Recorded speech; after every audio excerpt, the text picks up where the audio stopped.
Good afternoon. It's Friday. We made it through another week. Shelter less in place, I guess maybe we call it now. I don't know. Slip. That'll be my new phrase that pays, at least for a little bit here.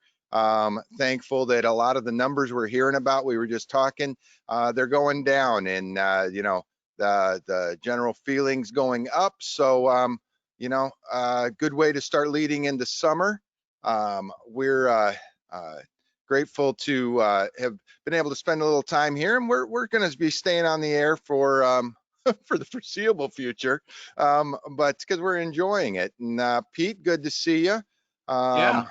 A happy Friday, and today we're welcoming Randall Kelso from Studio Technologies joining us, and a little later on, Brian Reddy from CP Comms will be on with us as well. CP Communications. I don't want to get in trouble with the branding folks, but today we're continuing our Dante discussion. Man, Pete, Monday night's webinar you did with the team around esports. Holy cow, so cool, so many neat ideas. Certainly a lot we could learn from that as we're going back out and doing shows. We were talking about the +1 and how do we do a few things from different locations. And so those folks gave us a lot to think about. And obviously Dante has given us all a lot to think about. If after you get done with sheltering in place and you haven't gotten your Dante level 1, at least, come on, folks. No reason not to. That one's a pretty straightforward class, and even 2 is really. I can't stress enough the importance of getting that training through their websites. It's optimized. Man, I remember when we used to have to travel and do it at a trade show. This is all online now, and so today what we're going to see is a lot of building blocks around that, and the Dante enablement that has just exploded across the market. But before we get into the topic, Pete, thanks for pulling together Monday night. That was so cool, and it's really a challenge because we're stretching people. Even Randy and I were talking earlier this week. We're pulling in a lot of different people from around the industry, engineers and users and audio mixers, designers, you name it, and people that aren't paid for a living to present, to make up PowerPoint slides. We represent kind of the doers of the industry, and I got to give those guys big credit for that. So they did a great job, and they did. What would you say was one of your biggest takeaways from that, especially around Dante and Studio Tech? Well, I expect this is what I expected from when we were actually doing the show. Dante just made it so easy to change things. We had everything going into Dante. Somebody said, "Oh, I want to do this." Bum, bum, bum, done. It was so smooth. There was a little bit of consternation about flows and that sort of stuff, depending. But we had over 10 announcers most of the time, and they all used Dante 215 is the box, I think it is. The Dante announcers box. Is that the right number? Randy? Yeah, Randy. That's one of them. I'm not sure which one was on this. Yeah, because they've got the eSport version, and then And when I came in with the show with all analog announcer boxes, which meant a lot of multis and XLRs run all over the place, and feeding it into analog inputs on the Atom system. And when we got Dante boxes, it basically went straight into the Omnio card, and everything was done there. And we had over 40 devices on our biggest show with this thing, and some of it was so complicated. They devised clever ways to use a single console for a half a dozen different uses. And we're actually going to have a show come out in July 6th where we'll be deconstructing the actual setup of those consoles and how they did that, and how they used the Dante to create that single console in front of house. It did 6 different things. But Studio Technologies has always been one of my favorite companies. I always love going sit down with Gordon at NAB and talk about all of the stuff he's got and look at all the little nifty things he's invented. And I always love going to see him and what he's come out with. And when Dante came along, it was like right in his wheelhouse. It was okay, here's the thing we can do a lot with, a lot. And so it's going to be interesting to talk about it. You can ask questions if you want. There is a little questions tab on your webinar control panel. Type the questions in there. And if you have any show suggestions at all, go ahead and put them in there too with the hashtag idea, and we'll just put them on our list there. We've got about 30 different shows lined up in the future here of ideas so we've got plenty to go through. We won't even get through those 30, I'm sure. But yeah. The PowerPoint, which we're going to be showing you, will be available along with the video. So if you're worried about missing something on the PowerPoint, you can look at it directly on a PDF. And I'm going to go ahead and put that in there right now, Pete. In the handout, sure. So that people have it. And, you know, I think what we'll do here, Ray, is let's kind of lead off here. Pete can bring up some slides, and I know Brian will be joining us at some point, and we'll get into, Brian's got the GUI running. So that's something that, you know, we'll all want to see, but we've got screenshots of that anyhow. So I'd say let's kind of get started. You know, what started this whole conversation of, hey, let's bring up my emails to you, Pete. Okay. You might want to take me off the screen, but that's cool. Nothing to hide there. PPP, thank you very much to the U.S. Treasury. Yeah, right. And then those are the question tabs. But what got us all going here is after we did the broadcast A2, A1 session, everybody's like, hey, let's keep talking about booth kits, right? And commentary boxes. And we like Pete mentioned, we've always been living in the analog world of that. And now we don't have to, obviously headsets are still analog into the box, but after that point, off we go. And that's kind of think where we lead off from here is, you know, where and how does this network look? You know, Pete, if you could go forward one slide on this one, I think that will show us our announcer console here, right? So, you know, this is the 214 we were talking about, as opposed to they also have an eSport version, which I thought was really cool because it adds the ability to bring a consumer headset into the mix. Here we're focusing on that traditional broadcast booth setup. So it's going to be a Sennheiser, most likely HMD family headset, right, with the breakout of the mic and the headset separately. But there is our beautiful Ethernet jack, right, that we're doing. Everything else though looks very similar. So maybe you go back a page there, Pete, and go back to our structure. Randy, why don't you kind of talk us through either the system or what you folks were thinking, you know, where you picked up from, you know, because the announcer console has been out in the market quite a while before it was Dante enabled, right? Same thing with the model. We'll talk about that later. The Model 45, you know, all this stuff was there, and we relied on it very heavily because we knew it was one of the most robust products on the planet. And then you brought that reliability with the additional features. So thanks for joining us and talking about it. Yeah, thanks for having me. Happy to talk about this stuff. Yeah, we've been working with Dante now for, I think, 7 years. And at first we were just kind of putting Dante interfaces onto a lot of the analog products that people were already using.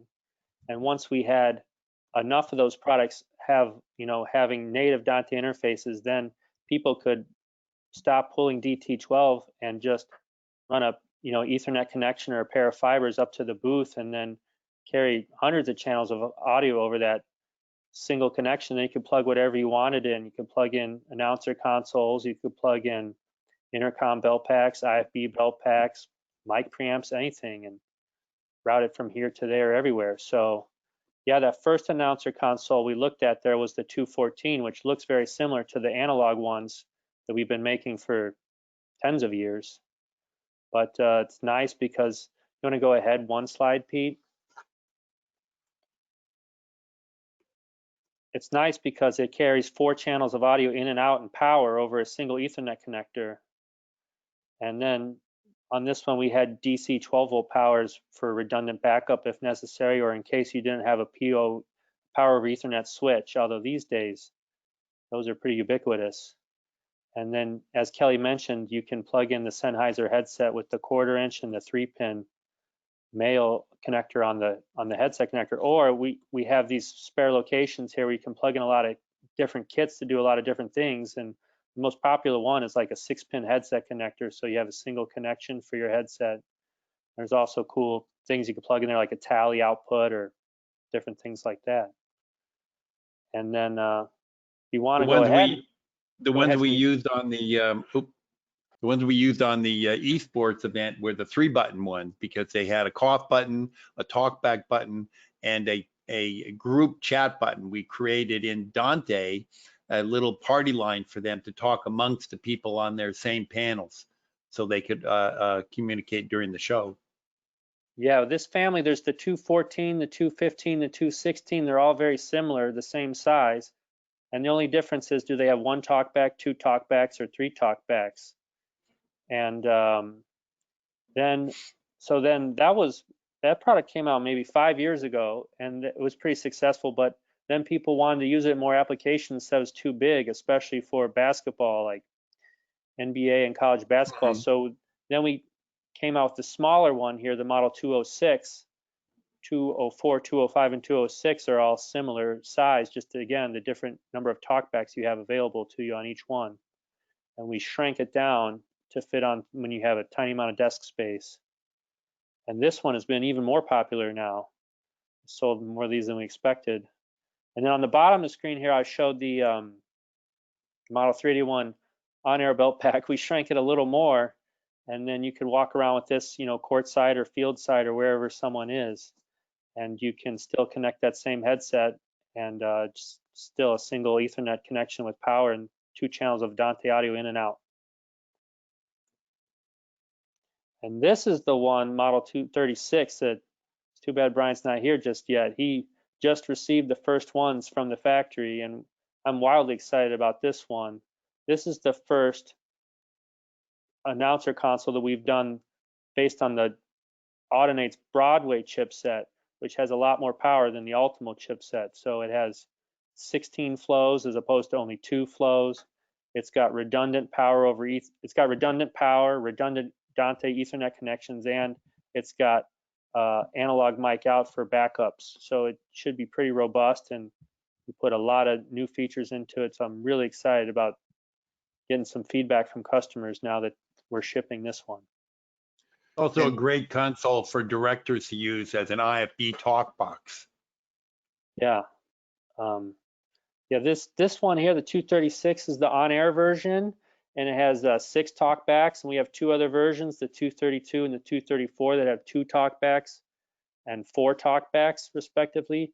And in the same platform, we have one called the Model 348 that I think Pete's mentioning, which is more intercom focused. It's kind of the same digital hardware, but we put a different analog board in, so it has an intercom headset connection and a gooseneck mic connection and a speaker. We could get to that a little bit later on in the show. Yeah, let's go back to that first slide, Pete, for a second. And because this is kind of that overview of a lot of these different products we were talking about. And as we're building out this specifically the announcer and the IFB, basically the talent side of our network, right? So Kelly, yeah. Let me point out that attendees can zoom in on this diagram if you want to, using the zoom command at the top of your screen. So if it's hard to, if you want to zoom in on one little corner of it and look at it, you can do that. Right. Yeah. Good point. Yeah. You don't have to keep it the same size and scale. And obviously it's in the handouts too.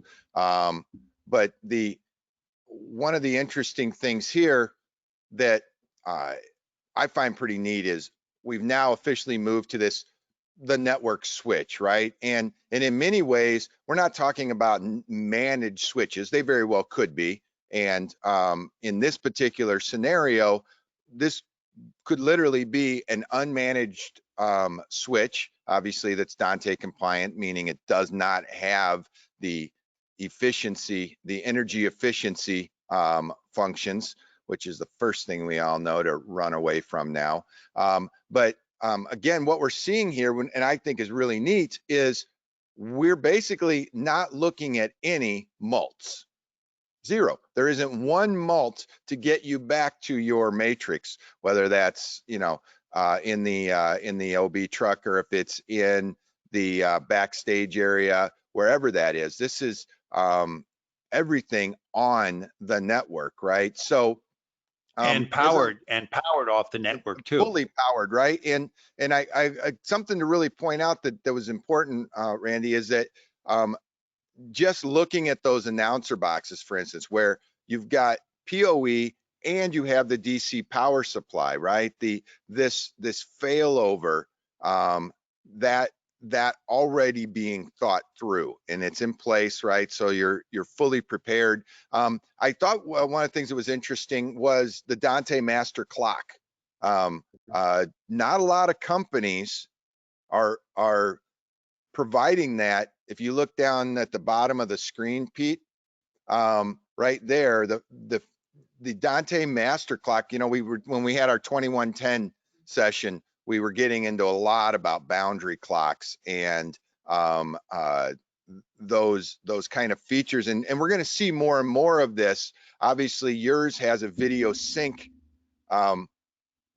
that it can reference. So now when I'm taking this audio into my audio console, I've got my clocking. That's one of the great things about Dante, is Dante does some brilliant clocking, but there's always that challenge as we start to expand our system. And in the past years, we said, okay, here's my Yamaha, and then here's my Studio Technologies, and then here's my ClearCom, or whatever we were doing. And we had all these little worlds that might be talking Dante, but they weren't necessarily interconnected via Dante. Number one. And then number two, in this kind of situation where we're looking on this drawing, this is the talent side of our relationship. That's the Dante talent. Obviously, imagine expanding and putting a Shure Axient Digital receiver on that same Dante network, right? Where everything would be on that same connection, going back, of course, to wherever the console is. So just reviewing, you know, we've got, and we'll get into this later on the intercom, but you know, these announcer consoles, all that routing is now done right at the console and right at Dante Controller. Pete, why don't you go ahead and let's go to the Dante Controller screenshot, because there, whoop, go back. I think it's a page 3. Yeah, I think it was on 3.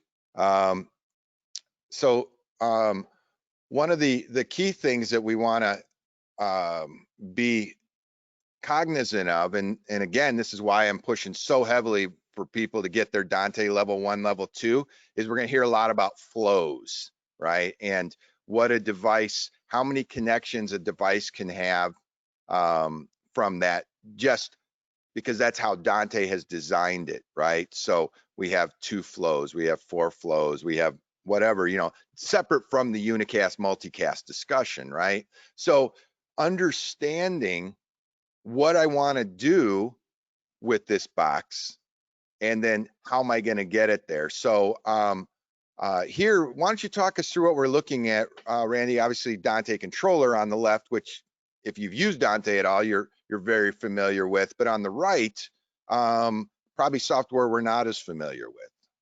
Yeah, on this screen here, we show the Dante Controller image for the newest announcer console, the Model 236, and you can see all its transmit channels up at the top. It's got a main output, an aux output, and 6 talkbacks, and then we also put the headphones out available on the Dante network in case you wanted to go to wireless or something in your monitors. And then on the side, there's the Dante receive channels and shows all the inputs. So it's got two main inputs for IFB, like interrupt, non-interrupt, and then your talkback inputs. And also we put a Dante input for a microphone. So you could use that as your mic source too if you had a wireless mic. Was part of our thinking.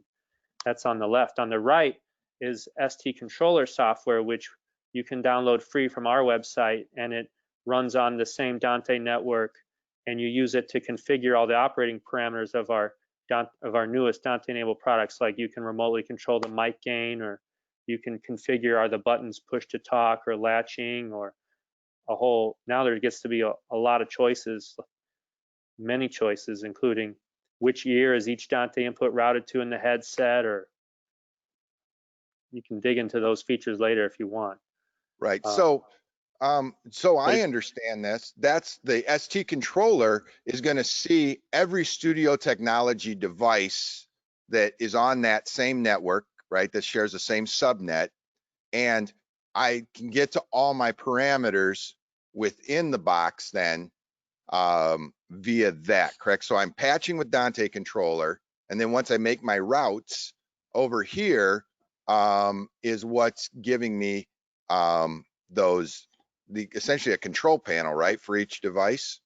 Yeah, it's like, I guess our virtual dip switches now are, or it's right. So that's what it is. Yeah, to configure the operating parameters. And that's every device, right? It's all of our newest devices. Some of the devices are pretty simple. They don't need ST controller. Like are those settings savable? They are saved. When you make a change here, they're saved in non-volatile memory in the device. Right. You can also export the settings to an XML file on your local computer. And that would be by device you'd export? So if you had one particular device you liked, you could export that one. Right, and then you could load it at a later point. And if we want to go ahead and talk about the flow question, we could go down to slide 12. And I think this is what you guys were bringing up earlier about if you're doing your Dante certification, learning about flow limitation. You know that on the Ultimo-based Dante devices with the lower chip count, that they only had 2 transmit flows and 2 receive flows. So you could only send audio to 2 destinations, whether it be 1 channel to a destination or 4 channels to a destination. You could only send audio to 2 different destinations. And likewise, you could only receive audio from 2 different sources. And for most devices, it's not a big deal, but for the 4-channel Ultimo devices, you need to be careful that you don't try to transmit to 3 or 4 different places. And so this is one of the tech support calls we often get. And so you can see the error you get here. And so it's important to be aware of which Audinate chipset you're using and know how many flows you have. Right, because the temptation with this product is, wow, it's right there. I can send this any number of places, right, with a click of the button, which is true. But, again, there are some limitations there. When I'm in ST controller and I need to go between devices, is that just an IP address by ST controller, or is there a pull down in that? There's a list menu that shows all the devices that have been discovered on your network. And when Brian joins us, maybe he can show us that. Yeah, absolutely. But that discovery tool is built in. Hey, Pete, I see a few questions that are kind of around what we've been talking. You want to go ahead and take those? My motion sensor light's turned off, so I'm going to click off for a second. You go like this a lot. I got to get my lights back. So why don't you take some questions? There was a couple of slightly obtuse questions. One is the USB-A on the bat labeled firmware. Does that have power on it? Can be used to charge your cell phone That's a good question. We do have one device, the model 5204, where we put in a USB charger, and you could charge your cell phone or your iPad. And Yeah. that device is an analog audio to Dante interface, and it's got analog inputs, so you could easily put your, play audio from your phone or your iPad onto the Dante network Right. and charge your Dante network. But that's the only one that would provide power to a device. All of the rest of the USB ports on our Dante products are there for firmware updates, and they will provide power for a USB drive, but that's all. So they're typically all the same. You put your upgrade software in the root directory of that, plug it in and turn the power on, and it does the upgrade. Yeah, exactly. Yep. Okay. On the 5401, can it also be a PTP V2 master clock for AS67? Yes, it can. A lot of people are using it for that application. All you need to do to get that to work is go to Dante Controller, find the device in Dante Controller, and enable the AES67 operating mode. And then it can be a PTP V2 server. And then if you're running Dante Domain Manager, DDM, you can go in there and you can really adjust many of the different PTP settings for SMPTE 211030. Okay. Okay. Have any of your Ultimo devices migrated over to Ultimo X? They've all migrated over to Ultimo X as of a few years ago. So they're right. All anything you buy now is Ultimo X. And where do you see on your each device what chip is in it? How do you? What's the easiest way to figure that out? You can just see wanted it to know. In Dante Controller. You can double-click the device and go to the status tab, and it'll show you which Audinate device it is and also which firmware version it's running. And if I had 10 announcer boxes on there and I go to edit them, how do I figure out which announcer box I'm actually editing? That's a great question. There's a tool in Dante Controller and in ST Controller called the Device Identify button. And we think it's a great feature that Audinate put in, and wish more manufacturers would use it. But if flashes the lights button, on it. Okay. It'll flash the lights on the front and back of the unit. Say, oh, that's the one we're working on. There we go. Fred asked, he thought you could update firmware from Dante Controller. Is that true of your devices as well? Yes, that is true. So most of our devices have two different pieces of firmware. There's the Dante firmware that's released by Audinate. That piece you update through Dante Controller or Dante Firmware Update Manager through the Ethernet port. Right. And then to update the main, we call it the main software that controls how the device works, how the buttons and LEDs and audio works. That's all done usually through USB on our devices. Mark Kennedy says, are shows on OB trucks starting to hire a Dante network physician? A1s are maxed out duty-wise. Well, that's what A2s are starting to do. Your A2 has, on several trucks, become the Dante certified person. And it's very important. Like now, if you're an A2, go get your Dante certification, because guaranteed every single show you use Dante on, they're going to want to have somebody to run it. And if you're the only one that's certified, you're going to get the job. Well, I see that Brian has finally woken up and finished taking his dog for a walk. I wish. Sorry about that, guys. We're having a few computer problems. I'm working through it. Yeah. No worries, man. There was one more question. Ivan asks if there's an upgrade for the switches on the 200 series boxes. He's had complaints from the talents they don't feel solid. Is that going to be changed, or not like 250 node boxes? Yeah. Time, yeah. but, okay. We have those two different types of buttons. On the 214, we have the big ones that are been around a long time, and then on the newer ones, we have those smaller boxes.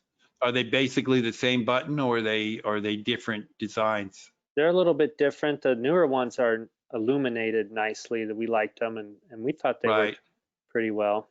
Right. Do you have anywhere where an email that somebody could send in product suggestions, like if they wanted a special Dante box to Yeah, I'd love solve to hear all the people. world's problems? I'd love to hear So, people's suggestions. so that your email on the beginning of the show and the end of the show would be the best place to send that, right? Yep. R Kelso at studio-tech.com. Correct. Make sure you put the dash in there, or else you'll be buying flowers or furniture, right? Okay. What is Ultimo X? The first Ultimo chip that Audinate had released was called the ULT chip or Ultimo chip, and it was and as they added more features, they ran out of horsepower in the processor. So quite a few years ago now, they moved to Ultimo X, which was a more powerful microprocessor and allowed them to do AES-67 and add other features after that point. Eric Kimmel asks, maybe Studio Technology can create a modular device that would auto discovery audio in and outs. Well, unfortunately, we can't fix all the problems in every Dante enabled device out there. But I've often wanted to have actually a little inline device that I could put in a Dante feed and just flash the light on that device to make sure I had the right addressing for it. So maybe something like that. Nothing to do with the audio in and out, just somehow flash that device. Like the identify feature? Same deal, but just an identify only device. Oh. That'll next week it'll be out. Okay.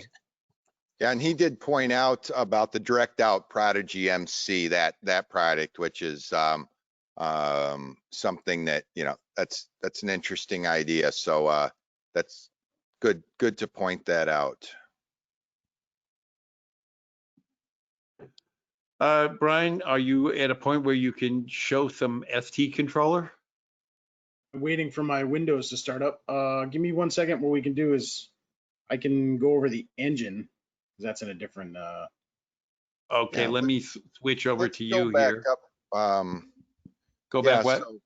So, let's see. I think we're going to go back on our slides here. We've so Brian, we were reviewing. We went through the talent side of the Dante relationship, right? The announcer boxes, the IFB talent, the switches, and kind of that network architecture of how the system's laid out. So I think we're ready to start, you know, finding our way into the engine. Right. So as that's that next part of we talked about the switch, or I'm sorry, the clock, right? And now we're kind of back up at the top of the drawing. So what page was that? 3? Page 7 had the drawing 7. for the Right. Intercom system. Yeah. So here, this is where we're kind of moving into our intercom discussion. Obviously, we know that IFB and the announcer consoles will be living on this same network, but here we're going to kind of move into the intercom discussion and come back around. We've been talking about flows, but we'll keep those questions coming in, and we can go back and review any other parts of the network at the same time. So there you go, Brian. Sure. Yeah, as you guys have mentioned, the audio engine is a pretty powerful tool. It's not only, you know, used for PLs, you can use it as a summing bus, you can use it as an IFB creator. There's a lot of different options within the engine itself. I guess we can go through the steps. We'll go through the steps of configuring an engine. I have a 5422 O2, so there's 2 models. There's the O1 and the O2. You want to display that? Shall Sure. I switch over to you? Sure. Okay. And you've got it.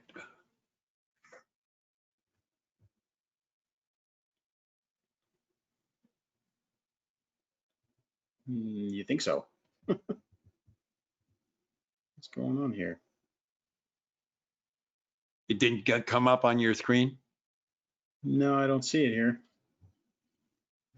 I still have my control panel. Oh, there it is. Okay, I see it now. Okay. Kill my camera for a second. So make this bigger.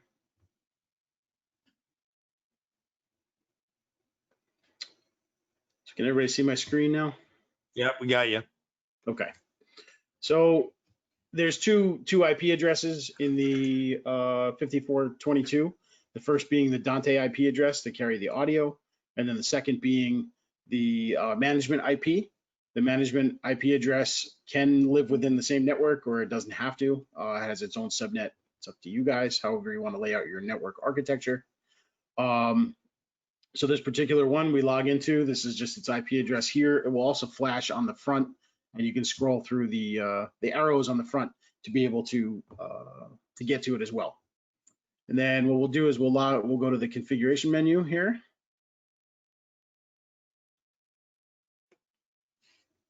It's going to ask you for a username and a password to log in. Sorry, my computer is running very slow today.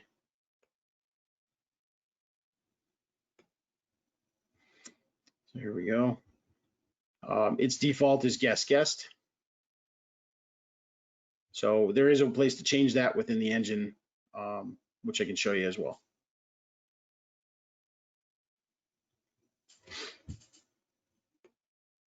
Anything you do within the engine will then translate over to Dante Controller.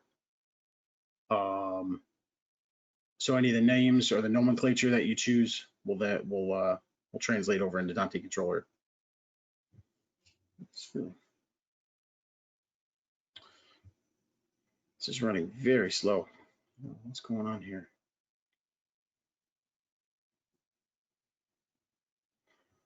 Sorry, guys, I apologize about this. What's going on? Okay, so what you come up to is you'll see Audio Engine 1, Audio Engine 2. So in this device, as mentioned earlier, there's an 01 and an 02. The difference between is being 32 ports versus 64 ports, but the difference in the engine is one group of 32 or two groups of 32. So that's Audio Engine 1, Audio Engine 2 are each individually two groups of 32, or a group of 32, excuse me. Your network information is where you would log in and see all of your IP addresses, everything like that, if you wanted to make any of those changes, which I'll show you here. Come on. Man, this is running very slow today.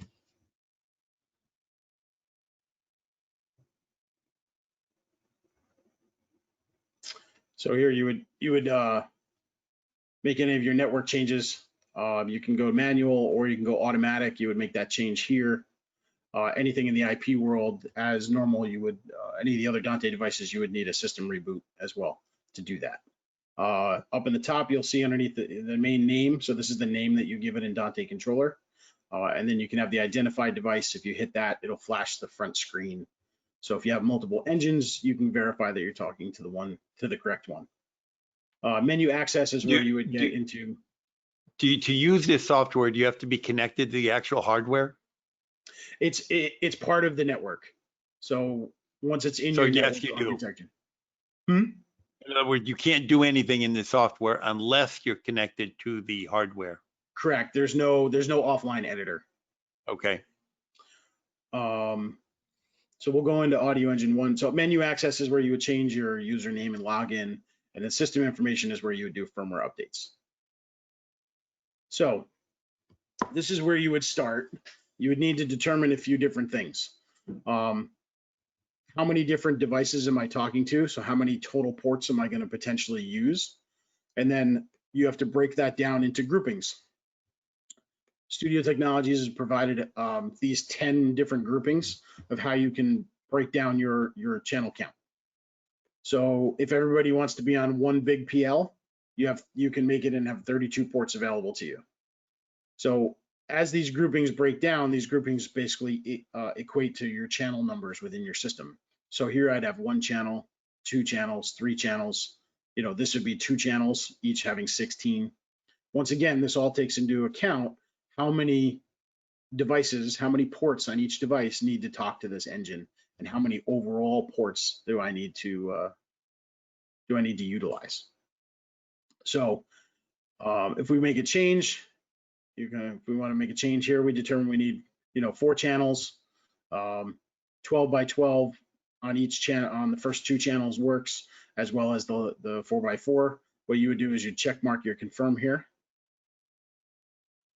and then you would hit submit. And as you can see down the bottom here, now my grouping A, B, C, D has changed to tell you there's 12 channels on A and B, and then 4 channels on C and D available to you. And then it shows you in the channel range here how that breaks down. You want to change a label in there. So, if this is the camera channel,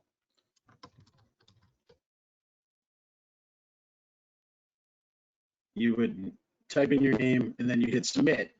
Now, by hitting submit, it sends that information over to Dante Controller. So when you go into Dante Controller, you'll be able to see all this information passing through. We'll go here, we'll make a couple changes. This is stage manager, Now, is the channel account the number of belt packs you can have on the line? No, or a is it channel number of is PL a port. channels? No, you have to think of it as a port, as a 4-wire port. So each channel is a port of 4-wire that's a potential to you. So it would be 1 belt pack per channel. No, it'd be one, like if you had a 4-channel belt pack, it'd be one port, device per channel. Well, like here I have a model Right. 374A. Okay. So you put 12 of those on group A. What's that? You can put 12 of those on group A. You can you can have, so like you have channel 1. This is a channel 1 through 4. So now this 4-wire channel can be one of the 12 on your channel A. Channel 2 can be one of your 12 that's on channel 2. We're getting confused in names here. Okay. That belt pack has 4 channels on it, right? No, it doesn't. It has 4 ports on it. 4 buttons on it. Correct. Right. Each button can be a PL channel. Or a point-to-point or whatever. Or a point-to-point. It's a 4-wire audio. So in your Dante audio engine, channel count, what does that channel refer to? Ports. There's 32 total ports available to you in this engine. And each port is 1 COM channel? Yeah, it's 1 path of 4-wire. Okay, so let's say the 12 channels, you can have 12 different party line channels in that group A. You have these channels refer to belt packs. Okay, we've got to change the names here. On your belt pack. We can't use the word channel when we're talking about party line, so let's just ignore that. That's the confusion I'm having. Is party line A. Group A is a single party line. It's a PL channel. Right. A party, don't call it PL. It's not, don't call it channel, don't call it PL. A is production, let's say. Correct. And what are those 12 things on there? 12 buttons in the system? No, they're 12 paths of 4-wire. And those 12 paths of 4-wire can be, each one can be a button on a device. Correct. So no more than 12 buttons in the whole system can have production on it. Correct. In that PL channel or that group A. Correct. So that group A can talk to 12 ports out in the world. Got it. So that's where you have to do a little bit in your initial system design of figuring out how many people, that are sitting down on their 4-channel belt packs need that particular port. you know, to make sure that you leave enough headroom, you know, moving, you know, in case somebody asks you for an additional channel that they didn't have in the beginning. So this channel of 12, the way you have to think about it though is one of two ways. Is this a freestanding system, or am I talking to, you know, via Omnio or, you know, to an RTS system, or am I talking Dante to a Riedel or a ClearCom?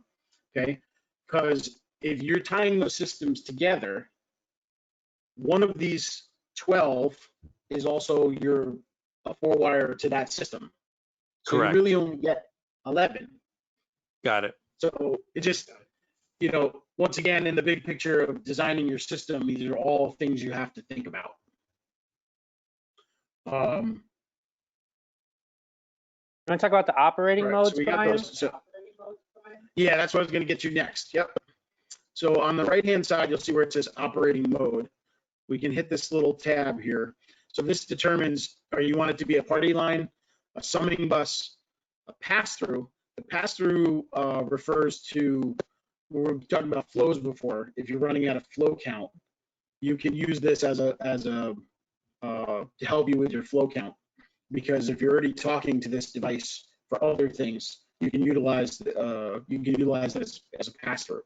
Or then you have your IFB mode there as well.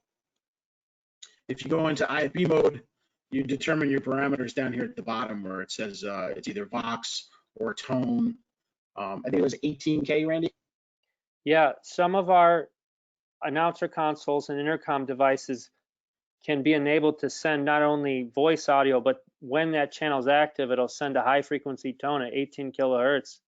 And then the audio engine, when it's set to IFB mode, is looking for that tone, and it'll filter that tone out and not pass it to the audio outputs, but it'll use it to trigger an interrupt on a program input and attenuate the program level configurable there by the dim level. And then you can use that to remotely create IFBs for your talent. So this is where you would, you know, determine your overall count. Think of this as your virtual SAP. So in this particular SAP, I have 4 total channels, or PL channels, excuse me. Yeah, we call them groups usually. So 4 groups. Yep. And what the engine does is anything that talks through one of these groups does a mix minus of itself. So everybody else in the group hears you, but you won't hear yourself coming back through with an echo. So when we get in a little bit later, when I show you in Dante Controller, it'll become super important that you go port for port when you're creating your 4 wires and you're doing your cross patching.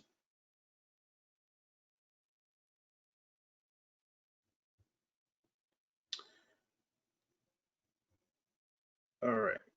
So in here also, you see there's level adjustments. There's level adjustment for every port that you have in here, plus or minus 12 dB.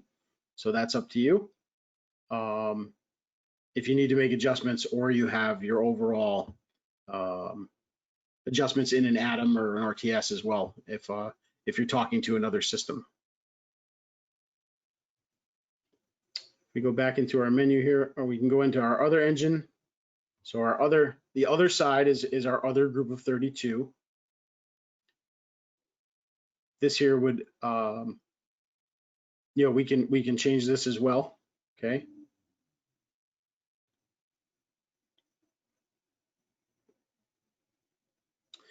I'm going to change this. So if we wanted to, you know, Peter mentioned if we do this as production. Are audio engine 1 and audio engine 2 in the same device, same piece of hardware? Yes, they are physically in the same piece of hardware. So okay. They are only one flow in your flow count because it is one device. Got it.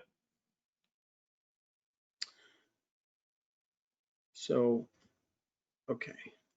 What I'm going to do now is we'll go into, I'm going to stop sharing my screen for a moment. Yeah, that's fine. Turn my camera on for a sec. What I'm going to do is I'm going to switch over to Dante Controller.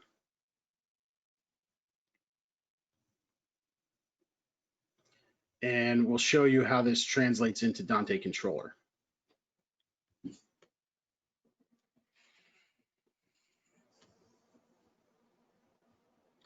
So, like I mentioned earlier, it'll make I hope it makes a little bit more sense when you see it in Dante Controller and we go to do the cross patches for our belt pack.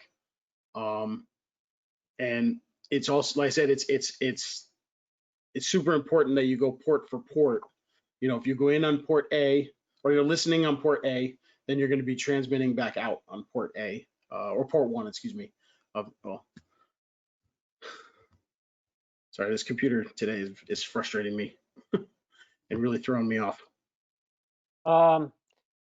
If we want, Peter, there's the last slide of the presentation shows a 5422 patch to a few Model 370 Intercom belt packs.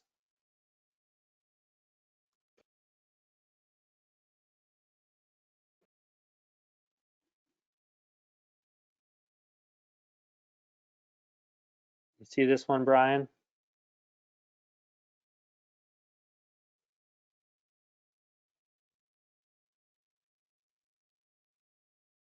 Yeah, this makes sense, or this here. So if you see the engine on the top, you have your transmitter on the top.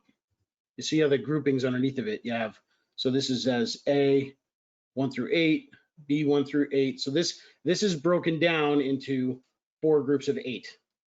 Is the way in this example, which was determined in our web browser there.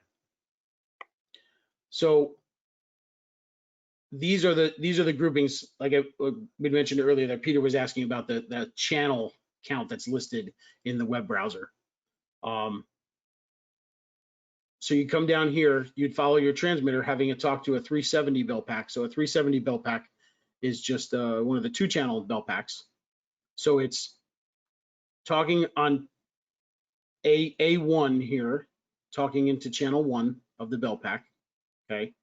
And then if you look at the inverse, so this Model 370 800 5E4, which is the first one, it's channel 1 on the transmit side is then talking back into A1 of the engine on the receive side. So that would complete your 4-wire. So you have the engine talking to the belt pack, and then you have the inverse of the belt pack talking back to the engine. On the same channel, channel 1. Correct, on that same A1. Now, by any the chance, engine does the work of anything, so anything in A1 through A8 uses a mix minus. So as this belt pack talks in on its channel 1 into A1, everybody from A2 to A8 will hear him. He won't get himself back. That way it helps to worry about feedback or eliminate feedback, excuse me. And then you can see the other belt packs talking into like the, so we have the Model 370 5EF here. It's channel 1 is talking into A2, okay? And then the next belt packs are talking to A3, A4. So all of these belt packs, if any one of them talk, anybody that's part of this group A or PLA group will hear them. Are there any questions about that, Peter? only one. When you're programming Dante Controller right here, is there a way to click on the, in other words, A1, channel 1 feeding the 370 SE4 to automatically check on the reverse check mark at the same time? I personally don't know of a way to do that. Yeah. I haven't seen anything that would do both directions at the same time. No, we don't. There's not a way to do that currently, although it's an idea we've been playing with in our minds. It's a question that I keep asking Dante about. How come we can't program 4 wires, you know? And they said, who would ever need to do the 4 wires? Because they don't know about comps somehow. Right.